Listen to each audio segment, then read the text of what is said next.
Estando Pedro custodiado en la prisión, la iglesia incesantemente oraba a Dios por él. Mas al ir ya Herodes a presentarle al público, aquella misma noche estaba dormido Pedro en medio de los soldados, atado con 2 cadenas y las guardias ante la puerta haciendo centinela. Cuando de repente apareció un ángel del Señor, cuya luz llenó de claridad toda la estancia, y tocando a Pedro en el muslo, le despertó diciendo: «Levántate presto». Y se le cayeron las cadenas de las manos. Le dijo entonces el ángel: «Ponte el ceñidor y cálzate tus sandalias». Él lo hizo así. Le dijo entonces también: «Vístete tu manto y sígueme». Salió pues e iba siguiendo, bien que no quería hacer realidad lo que el ángel hacía. Antes imaginaba que era un sueño lo que veía. Pasada la primera y la segunda guardia, llegaron a la puerta de hierro que sale a la ciudad, la cual se les abrió por sí sola. Salieron por ella, caminaron hasta el último de la calle y de pronto desapareció de su vista el ángel. Entonces Pedro, vuelto en sí, dijo: «Ahora sé, de cierto, que el Señor ha enviado a su ángel y me ha librado de las manos de Herodes y de toda la expectación del pueblo judío». Evangelio de San Mateo.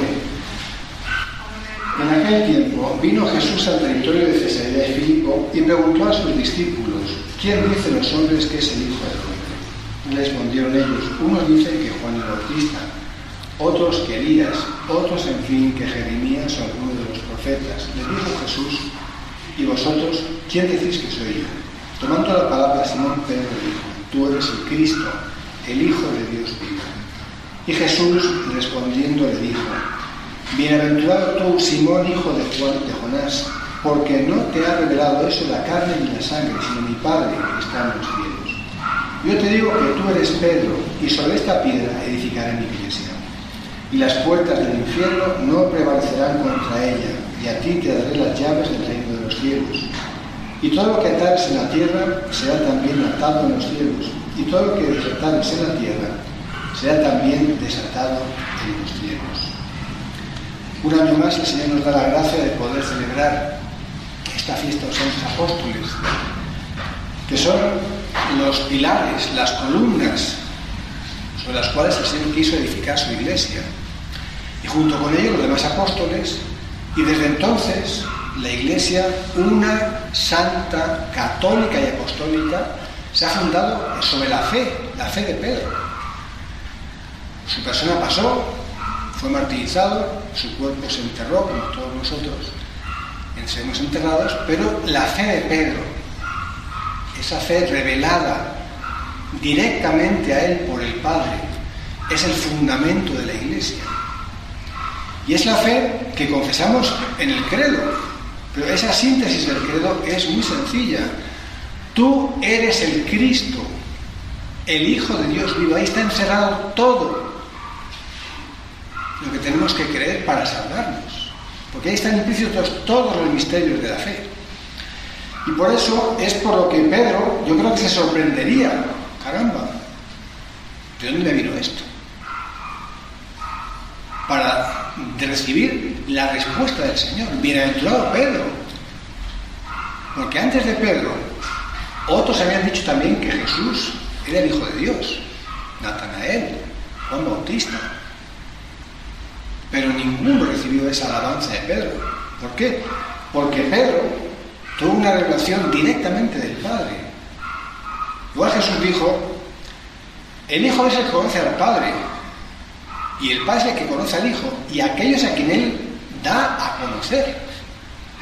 Claro, por eso la fe es sobrenatural, es una luz que viene de lo alto, que interpela a nuestra mente para aceptar un misterio que nos desborda, pero siendo de Dios el origen, por su autoridad, por su fidelidad, es: aunque no entiendo, creo, acepto lo que me dice el Señor, porque eres Dios y no me puedes engañar.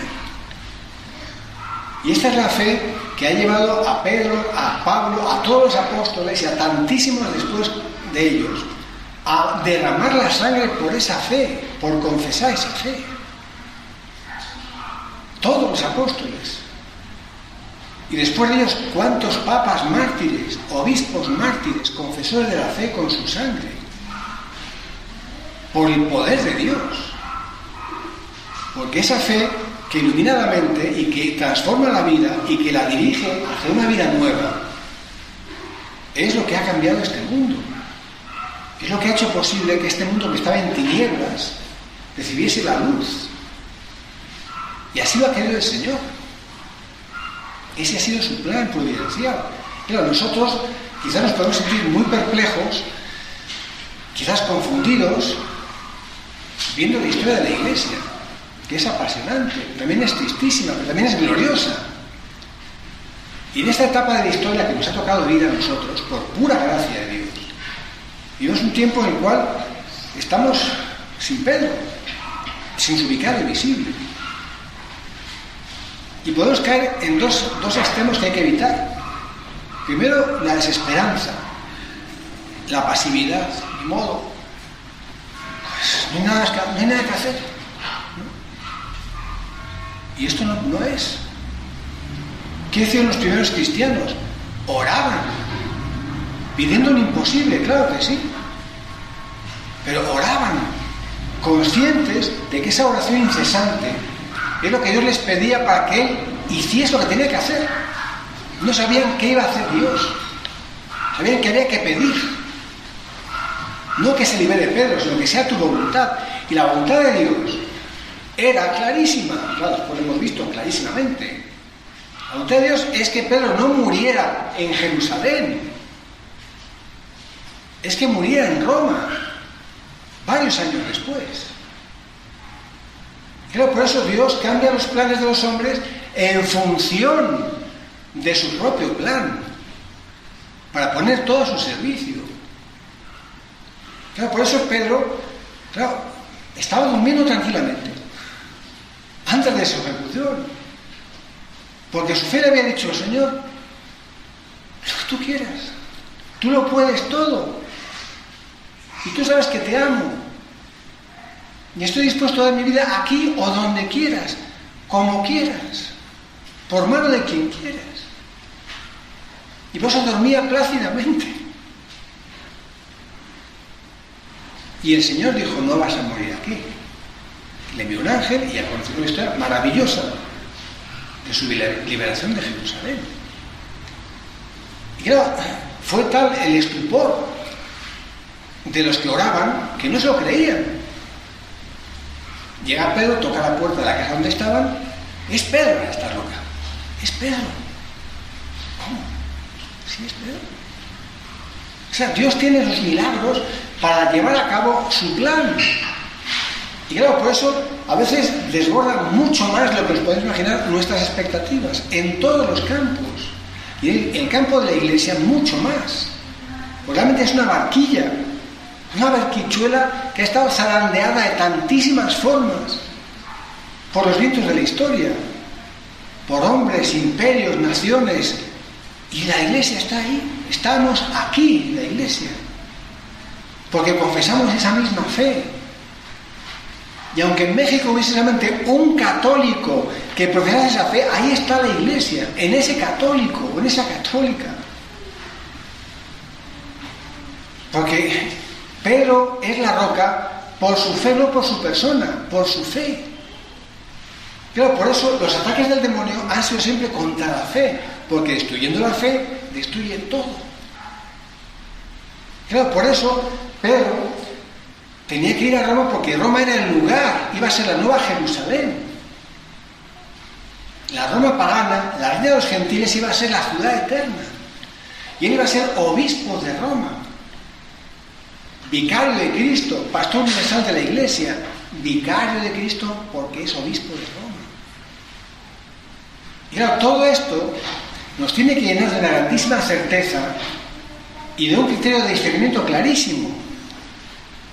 ¿Por qué? Porque Pedro y sus sucesores tienen que llevarnos a eso, a esa certeza de la fe, a esa confirmación en la fe católica, que es innegociable, es irrenunciable, es la única que nos salva. Y por eso, ese es el criterio de discernimiento. No hay otro. Hace unos días me mandaron unos fieles de la ciudad: oye, padre, ¿qué opina de esto? No, la Virgen pide oraciones por su siervo el Papa. Es falso.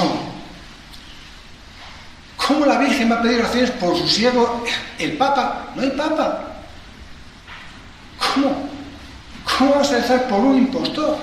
Para que se convierta. Es un impostor. Claro que se tiene que convertir, pero se va a condenar, está medio condenado. Pero ¿cómo va la Virgen a pedir oraciones por un impostor? Y llamarle Santo Padre y vicario de su hijo. Es imposible. Es una falsa aparición.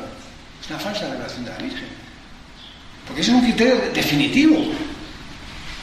Definitivo. Y hoy en día hay una multitud de evidentes, de revelaciones de todo tipo, y entonces la gente como loca buscando a ver, no, el criterio es sencillísimo. ¿Qué dice? Que pidamos por su Papa. Pues, falso. Es falso. Claro, por eso es por lo que Pedro, vicario de Cristo, su sucesor, tenía que imitarle. Y tuvo que morir en el Calvario que él hizo en Roma. Roma no tenía Calvario, estaba en Jerusalén. Bueno, pues el Calvario de Pedro fue el Vaticano. Y además, no murió solo. A muy poquita distancia de ahí murió San Pablo. En la vía Ostiense. Uno en la cruz, el otro decapitado. ¿Por qué? Porque es la única forma de hacer válido el testimonio, morir como el Maestro, derramar la sangre por él. Y es la prueba de autenticidad. Y claro, por eso, cuando nuestra fe nos cuesta el testimonio de nuestra fe porque nos cuesta vivirla, es porque nos falta más confianza en Dios. Y si nos avergonzamos de nuestra fe católica y decir las cosas que tenemos que decir a la gente para que abra los ojos, entonces nuestra fe es una fe en pañales. Y la fe se alimenta con la oración, con la contemplación. Hoy he recomendado a algunas personas, lean esta semana, por favor, las 2 epístolas de San Pedro, las que escribió en Roma, poco antes de su muerte. Ahí está, es su evangelio. Tenemos que leer y tenemos que meditar para conocer, no de oídas, de primera mano, en el silencio de nuestro corazón, con atención, con la televisión apagada, con muchos ruidos fuera de la cabeza. No conocemos el evangelio, no conocemos a Pedro, no conocemos prácticamente nada y somos católicos. Porque no oramos con la palabra de Dios, en la palabra de Dios. Y a los protestantes, con sus escrituras manipuladas, nos confunden, nos quitan la poca fe que tenemos y encima nos dejan sin nada. La de malabarismos que han hecho los protestantes para tergiversar estos pasajes y justificar que Pedro es el único que tuvo ese poder, no sus sucesores. Hace una cantidad de saltos en el vacío que dices, pero esta gente es absurda, piensan con qué piensan. Y han engañado a tanta gente con esto. Y luego estos modernistas que dicen que el papado es el gran obstáculo para la unidad ecuménica de los pueblos. Otra herejía. El que no está con Pedro, no está con Jesucristo. ¿Cuántos vídeos circulan por internet dando Jesús maravilloso? Sí, maravilloso, según el Evangelio, pero sin iglesia y sin Pedro. Son protestantes. El Jesús protestante no es Jesucristo. Es una caricatura, por más que lo respalden con su Evangelio. Porque Jesucristo sin su vicario no existe. Y sin su iglesia menos. Claro, pues yo directamente con Dios. Directamente con Dios no tienes nada que hacer. Porque la iglesia es la mediadora. La iglesia de Pedro, la única que Cristo fundó. Claro, por eso tenemos que reafirmar nuestra fe cada día más, y en esta fiesta de modo particular. Señor, confiamos en tus planes, se van a cumplir, se están cumpliendo siempre, y que nuestra fe no se apague, que no se confunda, y vamos de acuerdo a esa fe. ¿Cómo? Con la caridad. Con la caridad, porque la caridad es el fruto de la fe. La fe obra por la caridad. Si no hay caridad, que implica todas las virtudes, mi fe es muerta. aunque me vista de obispo y de papa y de sacerdote, aunque hable en latín, aunque me dé golpes de pecho en la puerta, mi fe es muerta, no hay fe. Sin la caridad no hay nada. Pero la caridad sin la fe no existe. No existe la caridad sin la fe. Y por eso tenemos que cuidar nuestra fe, alimentar nuestra fe, practicar nuestra fe con las virtudes cristianas, vivificándolas con la caridad. Y entonces no estaremos nunca confundidos. ¿Por qué? Porque estaremos ciertos de que la evidencia que vemos, aunque sea contraria a nuestra fe, no nos va a hacer dudar, ni tambalearnos. Y estaremos durmiendo plácidamente cuando Dios nos llame a lo que sea, porque estamos en sus manos. Y está dentro de sus planes lo que Él tenga previsto. Y por eso mismo, pues, agradezcamos mucho al Señor este don tan grande. Hoy el mundo vive delante de la disipación, en el pecado, en todos los vicios posibles, en todas las abominaciones posibles, hechas ya derecho, hechas cultura, ¿no? Y qué pocos, por no saber, qué pocos los que viven en esta verdad, o los que queremos o intentamos vivir en estas verdades. Y estamos todos asediados por este mundo que nos vende eso. Nos lo vende como entretenimiento, como disipación, o como pecado abierto.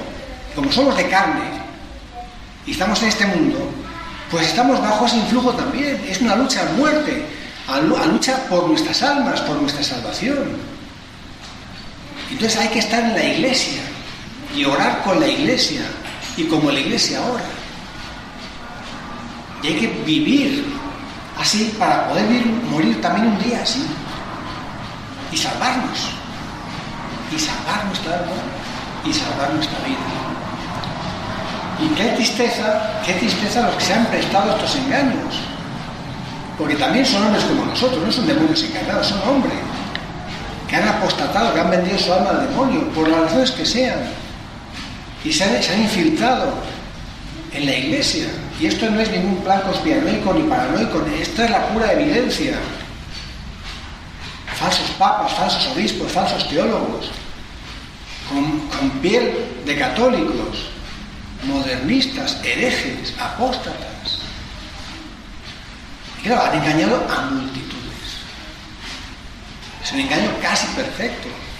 Pero si estamos en la verdad de la fe, aunque hagan prodigios aún mayores, no nos llevarán a dudar ni siquiera de que pueda ser cierto lo que nos proponen.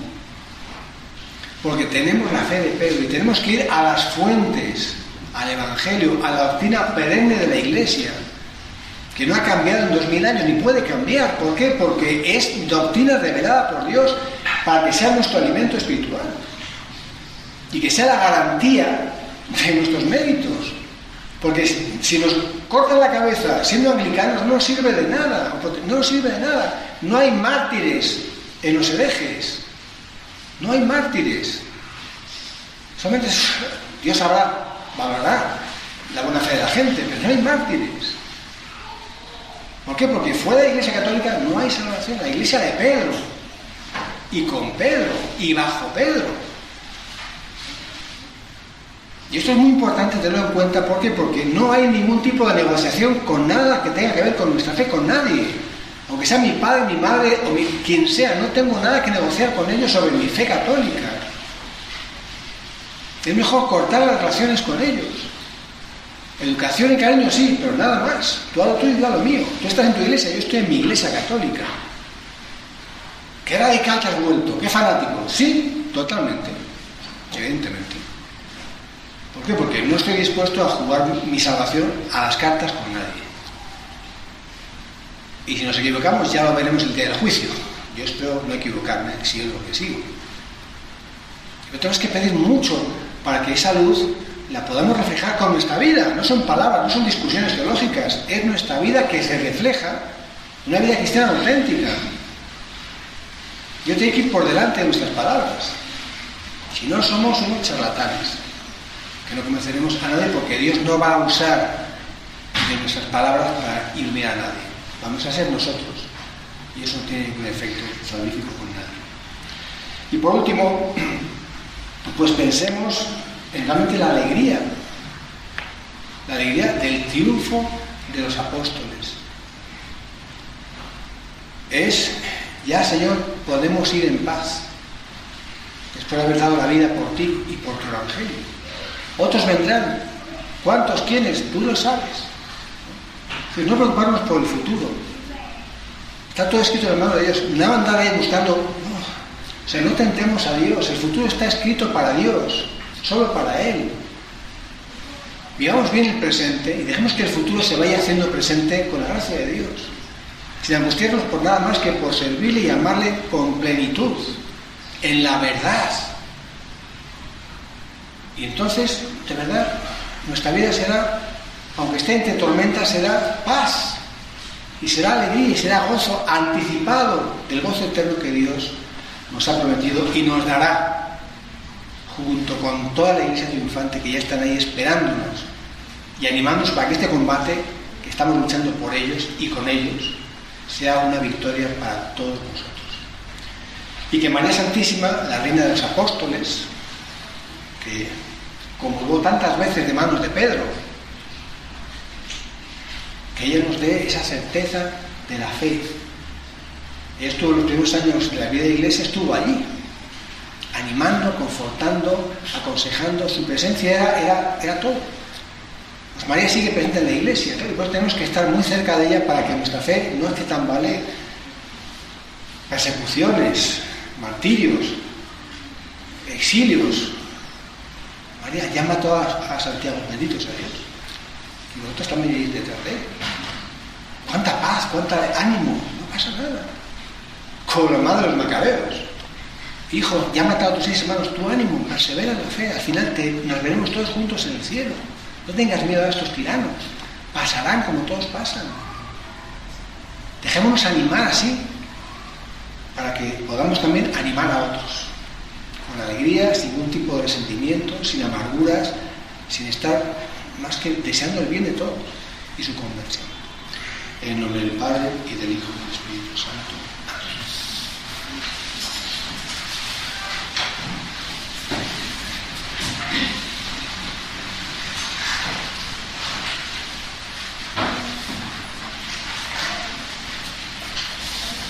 Credo in un Deo, Padre nostro, Padre cielo e terra, spirito omnibus visibili, non fenomeno di ascoltato di Dio, Padre nostro, Deo in terra,